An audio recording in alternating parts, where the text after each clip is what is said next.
கள்ளக்குறிச்சியில் விஷ சாராயம் அருந்தி 35 பேர் மேல் இறந்தார்கள். மேலும் பல பேர் கண் பார்வை இழந்து துடிக்கிறார்கள். மருத்துவமனையில் சிகிச்சை பெற்று வருகிறார்கள். இந்த விவகாரம் இந்தியா முழுவதுமே பேசும் பொருளாகியுள்ளது. இந்த விவகாரத்தில் முதலில் குரல் கொடுத்தவர் நடிகர் விஜய்தான். தமிழக அரசின் அலட்சிய போக்கே இதற்கு காரணம் என்று நடிகர் விஜய் சாடியுள்ளார். இந்த விவகாரத்தில் அரசுக்கு எதிராக குரல் கொடுத்த ஒரே நடிகர் இவர்தான். மற்ற நடிகர்கள் யாரும் வாய் திறக்காமல் கம்முனி இருப்பதை நெட்டிசன்கள் கடுமையாக திட்டி வருகிறார்கள். குறிப்பாக கடந்த முறை அதிமுக ஆட்சியில் இருந்தபொழுது ஏதாவது ஒரு சம்பவம் நடந்தால் நடிகர் சூர்யா தவறாமல் குரல் கொடுப்பார்.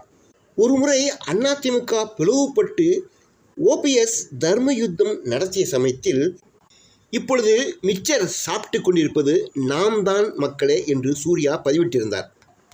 தற்சமயம் அந்த ட்வீட்டை தற்போது வைரலாக்கும் நெட்டிசன்கள் மிச்சர் சாப்பிட்டு கொண்டிருப்பது நாம் அல்ல அண்ணா, நீங்கள் தான் என்று கலாய்த்து வருகிறார்கள் சூர்யாவை. அதேபோல் மற்றொரு பதிவில் ரஜினி முருகன் படத்தில் பஞ்சாயத்து சீனில் மூவர் பாயிண்ட் வரட்டும் என்று கூறி பேசாமல் வாயை பொத்தி கொண்டிருப்பார்கள்.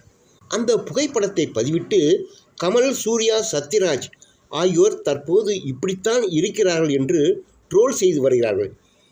விஷசாராயம் அருந்தி 36 பேருக்கு மேல் இறந்து விட்டார்கள். இப்பொழுதாவது வாய் திறங்க என்று நடிகர்களை கேட்டு வருகிறார்கள் நெட்டிசன்கள். போன தடவை விஷசாராயம் அருந்தி இறந்தவர் ஒருவருக்கு 10 லட்சம் கொடுத்தது தமிழக அரசு.